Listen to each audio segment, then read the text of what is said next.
Alerta de golpe. Pessoas com dinheiro retido na época do Plano Collor são abordadas por golpistas que se passam por funcionários do Tribunal de Contas da União e cobram para liberar o dinheiro. Morre o motociclista atingido quando um motorista abriu a porta do carro em Bom Jesus. Goiás registra o melhor mês de junho em abertura de empresas dos últimos 5 anos. E o frio volta a dar as caras. Teve geada forte e temperatura chegando a 0 grau no sudoeste. Isso e muito mais a partir de agora no Jornal Anhanguera.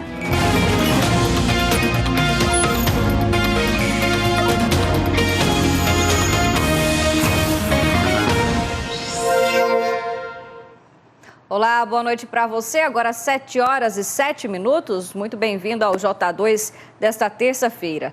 A gente abre a edição de hoje te mostrando que muitos brasileiros que tinham investimentos na poupança na época do presidente Collor, até hoje ainda não receberam dinheiro de volta. E agora eles estão enfrentando mais um problema. É que bandidos estão usando o nome do Tribunal de Contas da União para pedir grana para quem entrou na justiça para receber os valores confiscados. O seu Adevaldo é um dos brasileiros que tiveram prejuízos financeiros na época do presidente Collor. Era o começo da década de 1990. Assim que assumiu a presidência, Fernando Collor de Mello confiscou o dinheiro que estava investido na caderneta de poupança. A promessa era fazer a devolução aos poupadores 1 ano e meio depois, e corrigido, o que nunca ocorreu. Seu Adevaldo só foi ter parte do investimento de volta 11 anos depois, sem nenhuma correção. A proposta de quem quisesse receber sem correção, e ele faria um acordo, mas tinha que assinar um documento que não recorreria depois na justiça. E o que eu fiz, assim, minha filha estava formando, estava na faculdade, e eu tive que sacar esse dinheiro, aceitar a proposta dele para suprir a minha despesa, que a aposentadoria não é suficiente. Mas outros milhões de brasileiros não aceitaram os acordos e seguem com os processos na justiça, cobrando a reposição e a correção das perdas na caderneta de poupança. Acontece que agora essas pessoas estão sendo vítimas de uma tentativa de golpe. O alerta foi feito pelo TCU, Tribunal de Contas da União, que publicou uma mensagem no próprio site informando que estelionatários estão se passando por servidores do tribunal, dizendo às vítimas que elas têm valores a receber por conta das perdas financeiras do Plano Collor. Para a pessoa receber o dinheiro, ela tem que fazer um depósito antecipado numa conta bancária enviada pelo golpista. A presidente da Comissão de Direito Bancário lembra que nenhuma instituição pede dados de quem ingressou na justiça, e muito menos depósitos bancários. Para você ter direito, saber se você consegue fazer esse acordo, a maneira mais segura é buscar um profissional qualificado que entenda da matéria para fazer a primeira triagem, para avaliar se você se enquadra nas hipóteses. Segundo, buscar o site da Febraban, que foi criado, que é o cadernetadepoupança.com.br, para verificar se é possível formalizar um acordo. Através desse site, você pode enviar a sua documentação, vai para a instituição financeira onde você tinha caderneta de poupança, eles avaliam se você tem o direito e formaliza o acordo e você recebe o valor integral. Então, se as pessoas estão recebendo ligações de indivíduos se passando pelo Tribunal de Contas ou por qualquer outra instituição, não confie.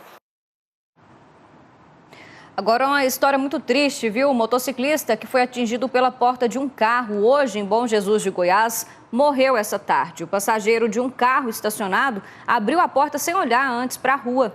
A Luana Nunes chega ao vivo, então, e vai falar para a gente sobre esse acidente, né, Luana? Que é até difícil de acreditar numa história dessa, que acabou, inclusive, com essa morte desse homem, né? Boa noite para você.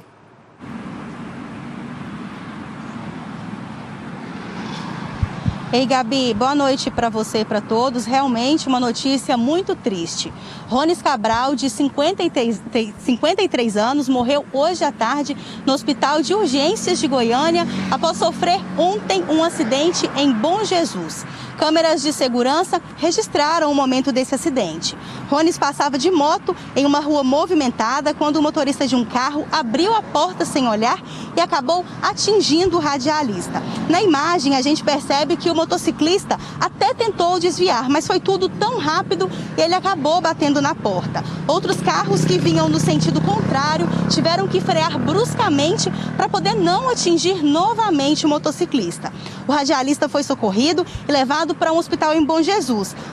Mas por causa da gravidade do acidente, ele teve que ser transferido para Goiânia. No Hugo, o paciente chegou a ser sedado e entubado, mas sempre com estado de saúde considerado grave. E na tarde de hoje, infelizmente, o Rones não resistiu e morreu. Ele deixa esposa e 2 filhos. Gabi. Obrigada pelas informações, Luana. Serve de alerta, né? Uma coisa que a gente faz ali tão no automático, tão sem olhar para trás, mesmo às vezes na correria do dia a dia, né? Muito obrigada e nossos sentimentos também para a família, viu? Boa noite, Luana. E já dura mais de 10 horas o julgamento dos 4 acusados de terem matado uma transexual em Anápolis. Esse crime foi em fevereiro de 2017. E a nossa equipe está desde cedo acompanhando esse julgamento. Então, eu chamo ao vivo o Eduardo Idaló, que está por lá ainda, acompanhando esse caso então, viu? Eduardo, boa noite para você. Quais são as informações?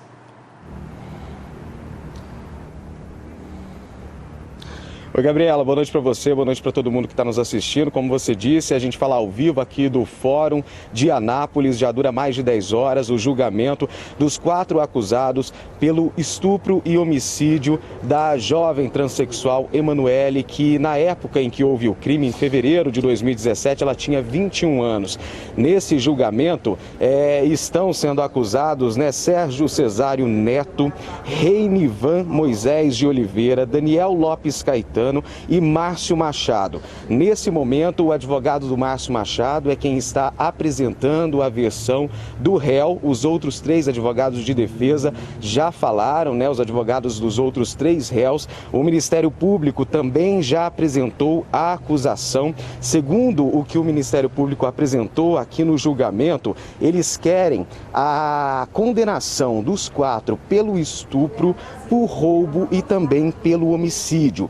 Segundo eles, esse homicídio aconteceu por motivo fútil. Segundo o Ministério Público, todos os 4, eles passaram a mão na vítima dentro do carro e durante o homicídio eles teriam matado somente porque eles descobriram que ela era transexual. A gente continua aqui acompanhando o julgamento. Qualquer nova informação a gente volta ao vivo. Volto com você, Gabriela. Obrigada, Eduardo. Bom trabalho por aí. Mais de uma semana se passou desde a queda de energia que causou uma pane no HCamp de Porangatu. A gente está te mostrando aqui, 11 pacientes foram transferidos para o hospital de Uruaçu. A polícia segue em busca de respostas desse caso, já que 6 pacientes morreram agora nesse período todo, Uma das pacientes transferidas teve alta depois de um total de 30 dias de muita luta. A notícia veio com a Maria do Carmo de Carvalho, de 47 anos.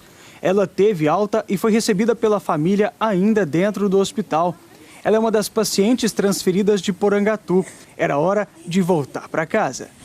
Graças a Deus, minha irmã, você venceu. Agora, em casa e com a família, a Maria do Carmo segue se recuperando. Foi dias de muita angústia, a família, que nós sofremos muito, teve um acompanhamento com ela, com a gente, a psicóloga sempre entrava em contato. Outros 5 pacientes seguem internados na UTI do Hospital Centro-Norte. 3 deles estão em estado gravíssimo. Outros 2 seguem em estado grave. A transferência de um hospital para o outro aconteceu depois da queda dessa árvore, que deixou a região do HCamp de Porangatu sem energia.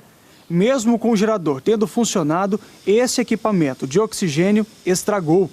A delegacia de Porangatu quer respostas. Nós estamos fazendo a requisição de documentos, tanto da prefeitura quanto a empresa responsável pela instalação do equipamento que teve problema, para a gente confirmar nossas informações. A ideia agora da polícia é requisitar uma perícia médica, para verificar a causa da morte desses pacientes.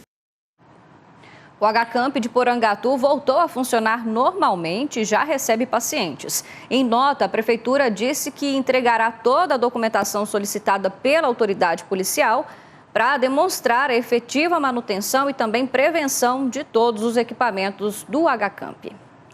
Em Rio Verde, a polícia prendeu um homem suspeito de usar dados e informações bancárias de vítimas em aplicativos de compras de uma rede de postos de combustíveis. A gente vai para lá ao vivo, então, com o Eduardo Marins, que fala para a gente como que esse golpe estava funcionando. Boa noite para você, Eduardo.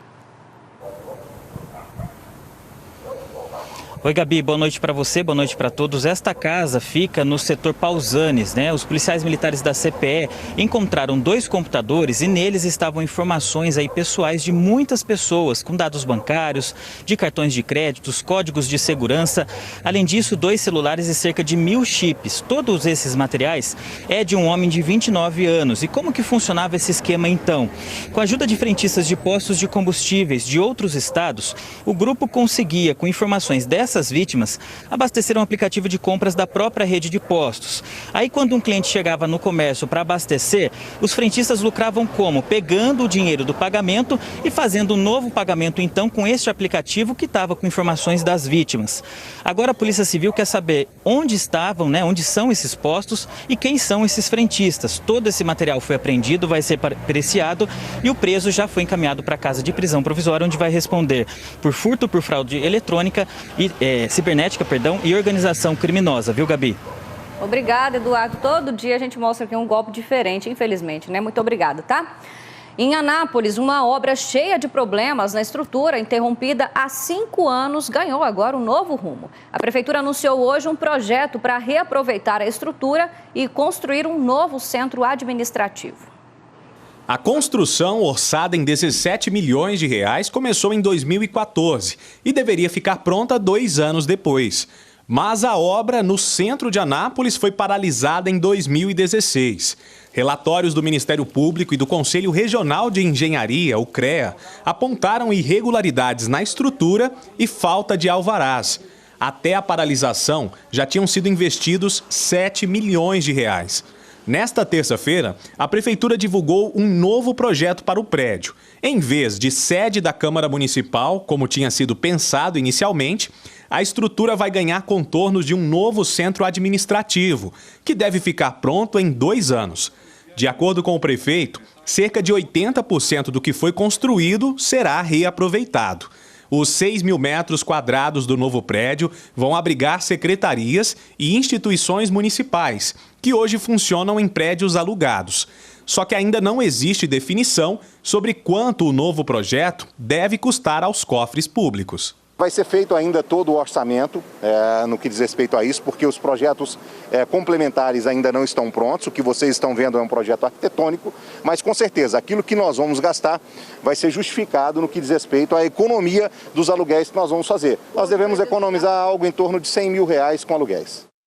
Goiás registrou o melhor mês de junho em abertura de empresas dos últimos 5 anos. O levantamento é da Junta Comercial de Goiás. O Hudson acabou de abrir uma empresa na área da construção civil. A experiência como mestre de obras, agora ele põe em prática dentro do escritório. Em 2 meses com a empresa aberta, ele está começando a contratar funcionários. Já estamos com umas propostas de serviços, né? Nós estamos fazendo entrevista com algumas pessoas, já para a gente começar já a empregar e colocar essas pessoas nas obras. Goiás registrou o melhor mês de junho de abertura de empresas dos últimos 5 anos. Ao todo, foram criados 2.883 novos CNPJs. E Anápolis foi a cidade do interior que mais criou novas empresas. Com isso, Goiás acumula 887 mil empresas ativas, sendo 31% em Goiânia, 7% em Aparecida e 6% em Anápolis. Juntas, as 3 cidades são as que mais criaram novos empreendimentos no estado. Goiás tem saído na frente, despontando aí com novos registros de empresas e, por consequência, novas vagas de empregos. Para esse economista, os dados indicam uma retomada do crescimento econômico pós-Covid. Pessoas estão tentando colocar seus sonhos em prática e, de alguma maneira, investir o capital que tem para fazer alguma coisa e ganhar dinheiro, depois de um ano muito difícil aí, que foi esse biênio 2020 até meados de 2021. O especialista alerta que é preciso planejamento nessa fase, já que muitas pessoas que perderam o emprego durante a pandemia resolveram empreender.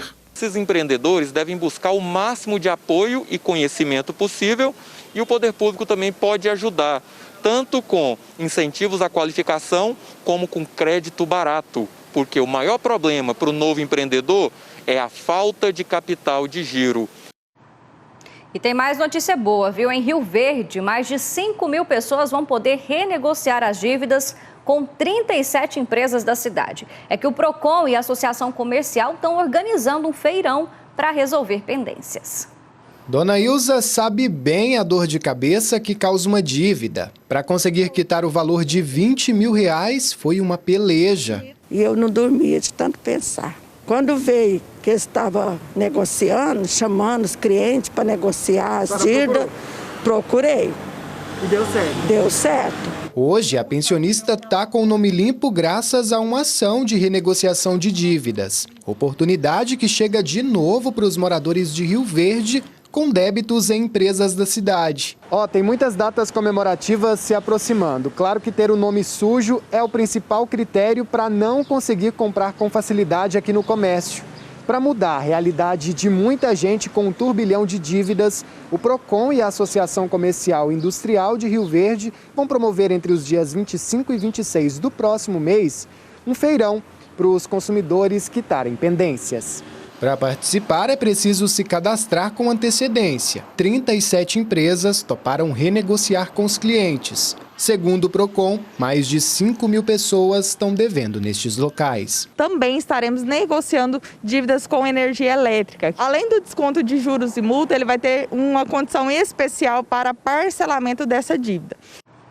Bom, né, gente? A lista das empresas está no site da Prefeitura de Rio Verde, que é rioverde.go.gov.br. E o interessado em renegociar essas dívidas tem que fazer a inscrição no PROCON também de Rio Verde até o dia 20 de agosto. Agora, gente, presta atenção nessa imagem. Menos 3 graus, viu? Nem parece que a gente está em Goiás, né? Essa foto é de hoje, viu? De um termômetro de rua lá em Jataí. Esse termômetro que é bem famoso, né? A temperatura medida pelo Centro de Informações Meteorológicas de Goiás não ficou longe disso não, viu, gente? 0 grau.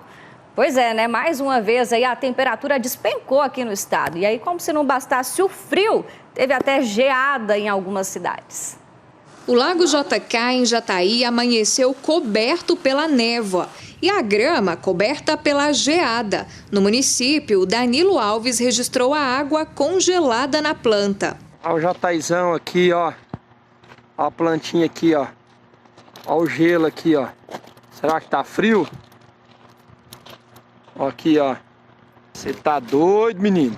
Geada também em Cachoeira Alta. O Noelson mostra pra gente como ficou o bebedouro dos animais. Mais uma vez, olha o resultado da geada. Congelou a água do coxo de novo.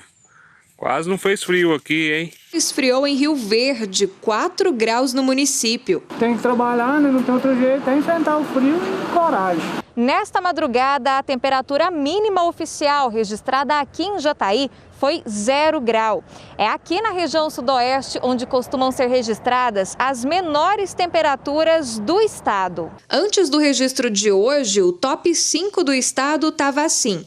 Em 1953, 1 grau registrado em Goiânia. 1981, 0 em Ipameri. Em 85, 0 em Jataí. Em 88, menos 1 também em Jataí. E em 2000, 0 grau em Rio Verde. Em dezembro de 2016, a temperatura é tão baixa, mas a chuva de granizo deixou um cenário bem diferente na cidade. Parecia até neve. A previsão é de que a partir de amanhã o tempo esquente mais, para o alívio de muita gente. Só saímos porque tinha que fazer exame aqui. Só saímos obrigada mesmo, não teve jeito. Senão estava em casa até agora deitada.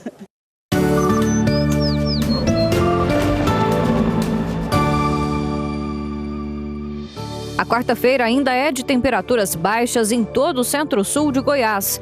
Mas o frio começa a dar uma trégua.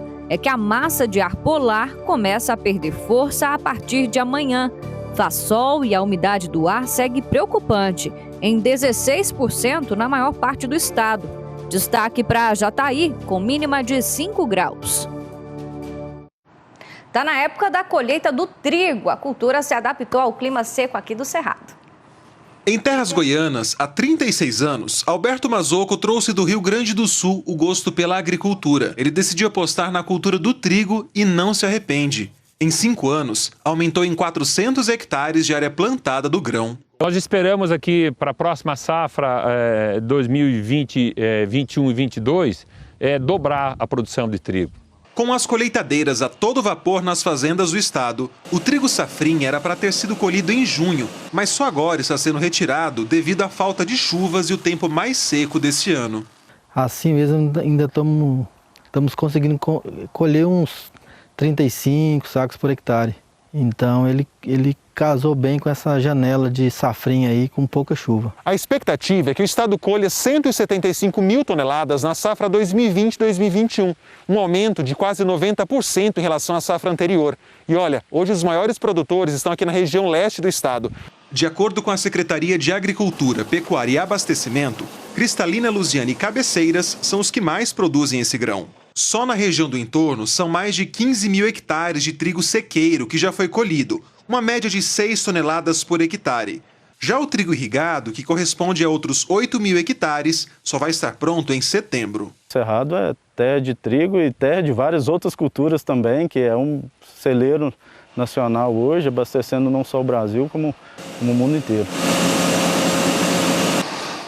Um parapente caiu no começo da tarde na Serra de Jaraguá. O piloto Sérgio Pontremolês, de 54 anos, caiu no despenhadeiro poucos segundos depois de decolar. Um amigo que estava com o Sérgio disse que quando ele saltou, teve um fenômeno que é chamado de vento rotorizado, quando o vento sobe tipo um redemoinho.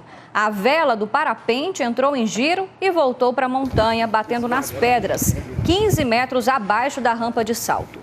2 equipes do Corpo de Bombeiros fizeram o resgate. O piloto foi imobilizado e retirado com técnicas de rapel.